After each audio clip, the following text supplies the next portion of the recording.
Isang maganda at isang mapagpalang araw po sa ating lahat. Magandang araw po sa ating mga viewers po diyan. Ngayon po may bago po tayong pag-uusapan mga kalingap patungkol dito sa EDC. Beyonce po natin nanghihina na patungkol dito sa love team.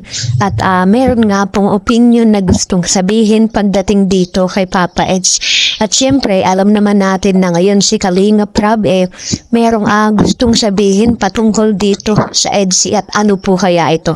So yan po yung ating topic na pag-uusapan po ngayon mga kalingap at sabay-sabay po nating i-marathon. At syempre kung bago ka pa lamang sa ating munting YouTube channel, pa-like and share and subscribe na po para lagi tayong update sa ating mga video. At paalala mga kalingap sa ating mga opinion tapusin muna ang video para alam po natin yung ating i-comment at suportahan natin si Kuya Bal at Kalingap Rab sa mga araw-araw nila na pagbibigay ng saya at tulong sa ating mga viewers. At syempre mga Kalingap lagi nating suportahan ang buong Team Kalingap. At so yun sa kabilang daho naman po tayo. Pag-usapan na po natin ito nga pong ating topic. Beyonce natin nanghihina na patungkol dito sa love team.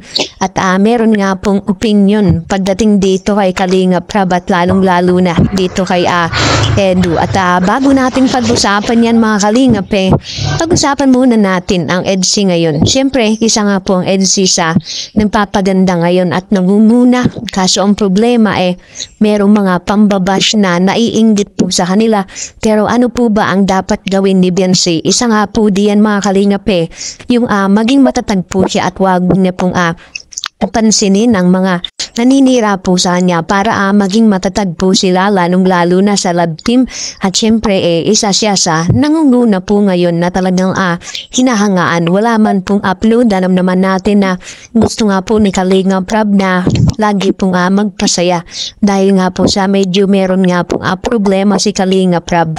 At so yun, pag-usapan na po natin mga Kalingap ang atin nga pong topic patungkol dito kay Beyonce. Nanghihina na nga po at syempre gusto talaga ng care pagdating dito kay Papa Eds. Yun nga po sa mga problema na dumarating nga po dito kay Beyonce natin naandyan si Papa Eds para magbigay ng saya at naandyan din si Kalingap Rab na binibigyan ng malakas na suporta. Siyempre, si Beyonce alam naman natin na beneficiary lamang at nakakaramdam ng mga sakit katulad ng pambabash po sa kanya. Pero ano ba dapat ang gawin ni Beyonce? Maging matatag nga po. Lalong-lalo na sa mga nangyayari nga pong pambabas sa kanya.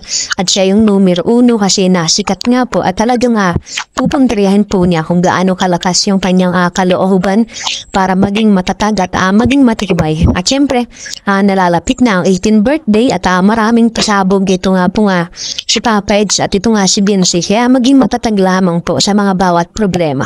Kayo ano yung masasabi ninyo mga kalingap tungkol dito sa ating opinion na lalo na mas pagtibayan po ni Beyonce dahil mas lalong lalawak ang kaalaman at mga viewers para ipagtanggol din siya talong yung mga pambabash o naiinggit po sa kanya hayaan na lamang po niya.